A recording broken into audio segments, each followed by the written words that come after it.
Pile సమస్యతో బాధపడుతున్నారా? ఇప్పుడు లేజర్ చికిత్సతో ట్రీట్మెంట్ రేంజ్ హాస్పిటల్స్ లో శాశ్వత పరిష్కారం. ఇప్పుడే సంప్రదించండి. నమస్తే, వెల్కమ్ టు సుమన్ టీవీ. నేను మీ సాయి.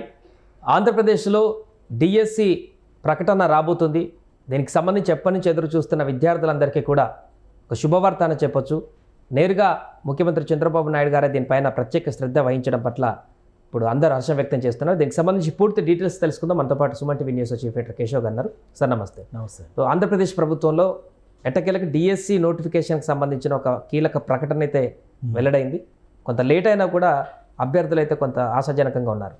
ఎలా చూడవచ్చు అంటారు? అంటే లేట్ అని చెప్పలేం, కానీ ప్రొసీజరల్ హర్డిల్స్ని దాటుకుని నోటిఫికేషన్కి రెడీ అవుతున్నట్టుగా చూడాల్సి ఉంటుంది. ఎందుకంటే ఈ రోజు కూడా ఆంధ్రప్రదేశ్లో ఎలక్షన్ కోడ్ ఉంది. ఎమ్మెల్సీ ఎలక్షన్స్కి సంబంధించి అఫీషియల్ అనౌన్స్మెంట్స్ ఏకగ్రీవం అని చెప్పేసినా కానీ 27వ తేదీ వరకు ఎమ్మెల్సీ ఎలక్షన్ కోడ్ ఉంది. వాటిని స్టేజ్ బై స్టేజ్ రిలాక్స్ చేసుకుంటూ వెళ్తున్నారు. ఒకేసారి ప్రకటన చేయడానికి అవకాశం లేదు. ఆల్రెడీ అసెంబ్లీలో కూడా డిస్కషన్కి వచ్చింది. వైసీపీ లీడర్స్ ఎమ్మెల్యేస్ అడిగినటువంటి ప్రశ్నకి లోకేష్ గారు సమాధానం ఇచ్చారు. సో ఇదొక గుడ్ న్యూస్. ఒక విధంగా సమ్మర్ హాలిడేస్లో ఎంజాయ్మెంట్ మూడ్ వదిలేసి నిరుద్యోగులకు, ముఖ్యంగా యువత ఏంటంటే ఎగ్జామ్స్కి ప్రిపేర్ అవ్వాల్సినటువంటి పరిస్థితి స్పష్టంగా కనిపిస్తుంది. ఒక షెడ్యూల్ని కలెక్టర్స్ మీటింగ్లో సీఎం చంద్రబాబు నాయుడు గారు అనౌన్స్ చేశారు. ఫస్ట్ వీక్లో నోటిఫికేషన్ వస్తుంది.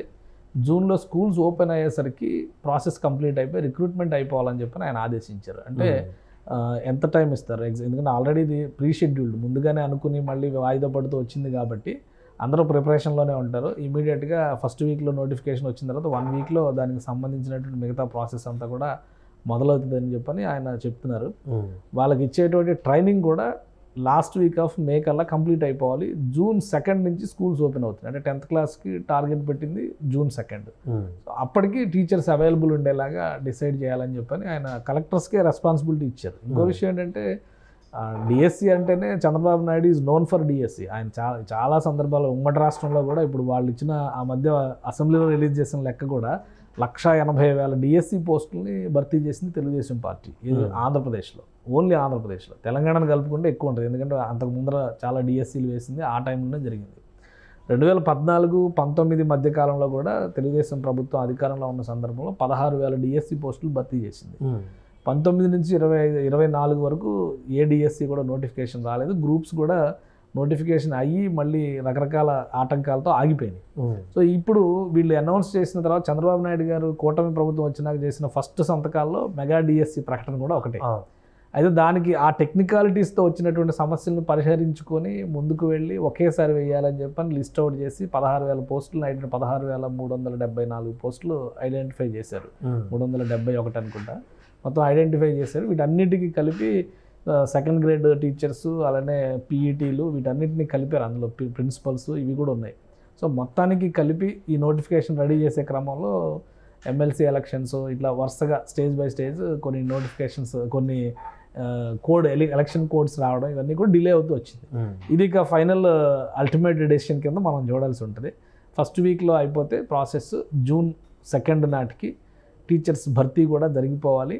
గతంలో అనుసరించినట్టుగానే ట్రాన్స్పరెంట్ ప్రొసీజర్ చేయండి, ఎక్కడా కూడా ఎలాంటి ఆరోపణలకు అవకాశాలు ఉండకుండా చూడండి అని ఆయన కలెక్టర్స్కే బాధ్యతను అప్పగించారు.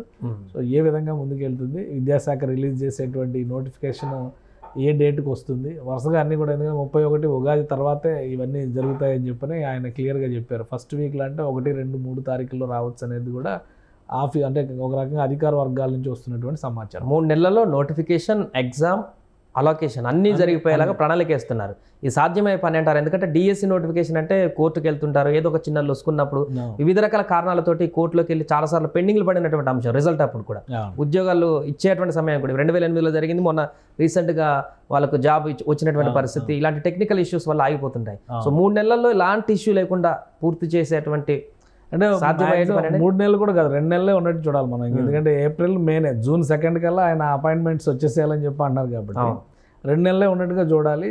అంటే టోటల్ ప్రొసీజర్ని యాజ్ ఇట్ ఈజ్గా అమలు చేసుకుని ముందుకెళ్తే మ్యాక్సిమం పీరియడ్ 45 to 60 days చాలని చెప్పని చెప్తున్నారు. ఎగ్జామ్స్ జరగడానికి కానీ, ఇంటర్వ్యూస్ కాల్ఫర్ చేయడానికి కానీ, ఫైనల్ అపాయింట్మెంట్స్ చేయడానికి కానీ 45 to 60 days చాలా అంటున్నారు. అంటే ఆల్మోస్ట్ ఆ టైం సరిపోవడానికి అవకాశం ఉంది. మీరు అన్నట్టుగా ఏదో ఊహించని విధంగా ఎవరైనా కేసులు వేసి లేదా అందులో ఏమైనా లిటిగేషన్స్ తీసుకొచ్చి ఆ కాంప్లికేషన్స్ ఏమి ఉండవు బహుశా అని అనుకోవడం. ఎందుకంటే ఇప్పటికీ దాని మీద చాలాసార్లు దశల వారీగా కసరత్తు చేశారు. అసెంబ్లీలో కూడా దానికి సంబంధించి క్లారిటీ ఇచ్చారు. ఆల్రెడీ పోస్టులు ఎన్ని ఉన్నాయి, పోస్టులకు సంబంధించినటువంటి నంబరు, దాని డీటెయిల్స్ ఇవన్నీ కూడా ఇంతకు ముందర అనౌన్స్ చేశారు. ఆల్రెడీ ఒక వెబ్సైట్ ఎగ్జామ్స్ కండక్ట్ చేసేటువంటి క్రమంలో ఒక వెబ్సైట్ని కూడా అందుబాటులోకి తీసుకొచ్చే ప్రయత్నం చేశారు. మళ్ళీ ఎలక్షన్ కోడ్ ఇవన్నీ వచ్చేసరికి డిలే అయింది. సో ఇప్పుడు అటువంటి లీగల్ టెక్నికాలిటీస్ విషయంలో ఏ సమస్యలు రావనే ధీమాతోనే ప్రభుత్వం ఉన్నట్టుగా కనిపిస్తుంది. అందుకనే ఈ 60 రోజుల యాక్షన్ ప్లాన్ని పెట్టుకున్నారు.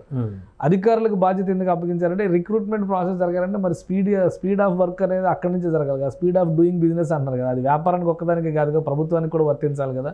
సో ఆ క్రమంలోనే బహుశా ఈ 60 days డెడ్ లైన్ ఇచ్చి ఉంటారు చంద్రబాబు నాయుడు అని అనిపిస్తుంది. ఇప్పుడు పోస్టులకు సంబంధించినటువంటి నెంబరింగ్ అనేది ఆశాజనకంగానే ఉన్నట్టు చెప్పుకోవచ్చా? దీనిపైన కూడా అభ్యంతరాలు పెట్టకుండా అభ్యర్థులు ఇంకా కంపారిటివ్లీ లాస్ట్ డిఎస్సి కంటే అంటే జగన్మోహన్ రెడ్డి గారి గవర్నమెంట్ వెళ్ళిపోయే ముందర కూడా కొంత వర్కౌట్ చేశారు. అది కూడా 5,000 6,000 పోస్టుల గురించి మాట్లాడారు. ఈవెన్ తెలంగాణ గవర్నమెంట్ 6,000 పోస్టుల నుంచి 8,000 పోస్టులు రిక్రూట్మెంట్ అని మొదలు పెడితే చంద్రబాబు నాయుడు గారు 16,000 పోస్టులు లెక్క చెప్పేసరికి ఇది మెగా డిఎస్సి అంటే యాక్సెప్టెన్స్ వచ్చింది.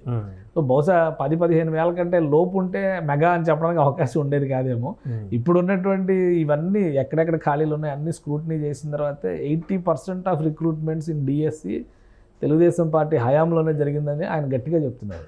వాస్తవాలు కూడా లెక్కలు కనిపిస్తున్నాయి. ఎందుకంటే ఆయన సీఎంగా ఉన్న టైంలో ఎన్ని డిఎస్సీలు జరిగినాయి, వాటన్నిటిని ఎంతవరకు అపాయింట్మెంట్స్ జరిగినాయి, ఎంతమంది పనిచేస్తున్నారు, ఆ లెక్కలు క్లియర్గా కనిపిస్తున్నాయి. సో ఆ లెక్కలో చూసినప్పుడు దానిపై మాస్టర్ ఆఫ్ డిఎస్సి అనమాట ఆయన చంద్రబాబు నాయుడు గారు. ఎందుకంటే స్కూల్ ఎడ్యుకేషన్లో చాలా ఇప్పుడు లోకేష్ గారు ఏవో చాలా ప్రయత్నాలు చేస్తున్నారు, రిఫార్మ్స్ తీసుకొచ్చే ప్రయత్నాలు, బట్ స్కూల్ ఎడ్యుకేషన్ని బేసిక్ లెవెల్లో స్ట్రెంథన్ చేసింది చంద్రబాబు నాయుడు గవర్నెన్సే. 94-95 నుంచి మనం చూస్తే కూడా తెలంగాణలో కానీ ఆంధ్రప్రదేశ్లో కానీ ప్రైమరీ స్కూల్ ఎడ్యుకేషన్ని స్ట్రెంథన్ చేయడంలో డీపెప్ ఫండింగ్ తీసుకొచ్చి సెంట్రల్ గవర్నమెంట్ నుంచి పక్కా స్కూల్ భవనాలు నిర్మించడంలో, అలానే డిఎస్సి ఇవ్వడం ద్వారా ప్రతి సంవత్సరం డిఎస్సి టార్గెట్ పెట్టారు. అప్పుడు దాదాపుగా ఎవ్రీ ఇయర్ ఇచ్చే ప్రయత్నం జరిగింది. సో అవన్నిటిని స్ట్రెంథన్ చేయడంలో చంద్రబాబు నాయుడు గారికి సంబంధించినటువంటి ఎక్స్పీరియన్స్ని ఎవరో కాదనలేనటువంటి పరిస్థితి ఉంటుంది. ఇప్పుడు ఇక్కడ వచ్చేది ఏంటంటే ఇంటెన్షనల్గా ఉద్దేశపూరితంగా ఇందులో ఏమైనా లీగల్ ఆస్పెక్ట్ని తీసుకొస్తే చెప్పలేం కానీ, but as on now government చేసినటువంటి వర్క్ ప్రకారం వేకెన్సీస్ అవైలబిలిటీ ప్రకారం ప్రొసీజర్ మొత్తం కూడా పక్కాగా ఉంది. కేవలం ఈ అడ్మినిస్ట్రేటివ్ హర్డిల్స్ వలన ఏవైతే ఎలక్షన్ కోడ్ లాంటివి అడ్డొచ్చినాయో వాటి వలన మాత్రమే గత 2-3 నెలలుగా డిలే జరిగింది. ఇప్పుడు అవి కూడా బ్రేక్ త్రూ అవుతున్నాయి. కాబట్టి రేపు నోటిఫికేషన్ రిలీజ్ అయిన తర్వాత 60 రోజుల గడువు సరిపోతుందనేటువంటి లక్ష్యంతో ప్రభుత్వం ఒక ప్రణాళికని అనౌన్స్ చేసింది. నిరుద్యోగులు అందరూ కూడా ఎదురు చూస్తున్నారు. కాబట్టి కాంప్లికేషన్స్ ఏవి ఉండకుండా ఉంటే కనుక అనుకున్న టైంకి టీచర్స్ రెడీ అయిపోతారు. జూన్కి టార్గెట్ పెట్టుకోవడానికి కారణం అంటే ఈ మధ్యలో నారా లోకేష్ గారు కొత్త విధానాలు తీసుకురావడం, సాటర్డే హాలిడే పెట్టడం, కొన్ని మార్పు చేర్పులు తీసుకొస్తున్నారు. కాబట్టి ఆ టైంలో అందుబాటులోకి ఉంటే ఇంకొన్ని ఎక్కువ మార్పులు చేయొచ్చు అనేటువంటి ఉద్దేశం ఏమైనా ఉండదంటారు? అంటే ఒకటి, ఇప్పుడు ఎడ్యుకేషన్ సిస్టమ్ ఎప్పుడు కూడా టీచర్ లేకుండా ముందుకెళ్ళదు. టీచరే కదా మెయిన్ అడ్మినిస్ట్రేటర్ అక్కడ. కాబట్టి ఆ వ్యవస్థను ముందుగానే అలవాటు చేస్తే కనుక ఈ అకాడమిక్ ఇయర్ నుంచి చాలా చేంజెస్ చెప్తుంది ఆంధ్రప్రదేశ్ గవర్నమెంట్. లాంగ్వేజెస్ విషయంలో మార్పులు చెప్తున్నారు. నో బ్యాక్ డే అని చెప్పని ఒక రోజు ఇంప్లిమెంట్ చేయాలని చెప్పి అనుకుంటున్నారు. ఆల్రెడీ మధ్యాహ్న భోజన పథకం ఇవన్నీ ఏంటంటే పిల్లల పౌష్టికాహార సమస్యను తీర్చడం కోసం పనికొచ్చేవి. బట్ స్కూల్ వైజ్గా చూసినప్పుడు, లాంగ్వేజెస్ వైజ్గా చూసినప్పుడు చాలా చేంజెస్ తీసుకొస్తారు. ఇంటర్మీడియట్లో కూడా చూస్తే మీరు MYPC కాన్సెప్ట్లు ఇప్పుడు మొదలవుతున్నాయి ఏపీలో. సో ఏదైతే నేషనల్ ఎడ్యుకేషనల్ పాలసీ 2020 డిక్టేట్ చేసిందో ఆ గైడ్ లైన్స్ని అమలు చేసేటువంటి ప్రయత్నం ఆంధ్రప్రదేశ్లో కూటమి ప్రభుత్వ హయాంలో చాలా చురుగ్గా ముందుకెళ్తుంది. సో ఇవి జరిగేటువంటి క్రమంలో మెయిన్ ఇంప్లిమెంటేషన్ పార్ట్నర్ ఉండాల్సింది టీచరే. అందుకనే డిఎస్సి మీద ఫోకస్ పెట్టిన సంకేతం స్పష్టంగా కనిపిస్తుంది.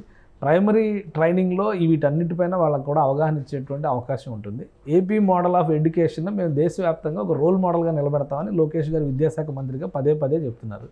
సో వీటన్నిటికీ ఏంటంటే కావాల్సింది వాళ్ళే, ఇంప్లిమెంట్ చేయాల్సింది టీచర్సే. అందుకనే దాని మీద అంత గట్టిగా ఫోకస్ పెట్టినట్టు కనిపిస్తుంది. బహుశా ఇది సక్సెస్ అయితే కనుక నెక్స్ట్ ఇప్పుడు అకాడమిక్ ఇయర్ ఫస్ట్ బిగినింగ్ నుంచి ఉన్నప్పుడు ఆటోమేటిక్గా ఆ గ్రిప్ వేరేగా ఉంటుంది. స్టూడెంట్కి కానీ టీచర్కి ఉండేటువంటి బాండ్ కూడా చాలా స్ట్రాంగ్ అవుతుంది. స్కూల్ డెవలప్మెంట్ కూడా ఇది చాలా ఇంపార్టెంట్ యాంగిల్ అవుతుంది. అందుకనే అకాడమిక్ ఇయర్ స్టార్ట్ అయ్యేప్పటి నుంచి అందరూ అందుబాటులో ఉంటారు. ఏమైనా ప్రొసీజరల్ డిలేస్ ఉంటే ఒక 1-10 రోజులు డిలే అయినా కానీ దాన్ని ఎక్స్క్యూజ్ చేయొచ్చు. బట్ ఆ టార్గెట్ అనేది చాలా ముఖ్యం. అకాడమిక్ ఇయర్ స్టార్టింగ్ నుంచి వీళ్ళు ఉంటేనే అడ్వాంటేజ్ అనేటువంటి లక్ష్యంతో ప్రభుత్వం పనిచేయాలి. అధికారులు దానికి తగ్గట్టుగానే వ్యవహారం మొత్తాన్ని కూడా, ప్రొసీజర్ మొత్తాన్ని కూడా ముందుకు నడిపించాలి. దాని ప్రకారం ట్రాన్స్పరెంట్ రిక్రూట్మెంట్ జరిగితే ఈ అకాడమిక్ ఇయర్లో ఆ అకాడమిక్ ఇయర్లో ఉన్నటువంటి విద్యార్థికి బెనిఫిట్ జరుగుతుంది. సో అదే లక్ష్యంతో ప్రభుత్వం పనిచేస్తుందని మనం భావించాలి. Right sir. అది ప్రస్తుతం ఆంధ్రప్రదేశ్లో మెగా డిఎస్సికి సంబంధించినటువంటి కీలక పరిణామం. నోటిఫికేషన్ రాబోతుంది వచ్చే 10 రోజుల్లోనే. జూన్ 2 లోపే మొత్తం పూర్తయిపోయి ఈ ఎగ్జామ్ రాసినటువంటి వాళ్ళకి ఉద్యోగం వచ్చి స్కూళ్ళల్లో కూడా వాళ్ళు వారి యొక్క పనిని చేసేటువంటి విధంగా సరికొత్తమైనటువంటి వ్యూహంతో చంద్రబాబు గారు ముందుకు వెళ్తున్నట్టు తెలుస్తుంది. చూడాలి ఈ డిఎస్సి ప్రక్రియ ఏ విధంగా ముందుకు కొనసాగుతుందని.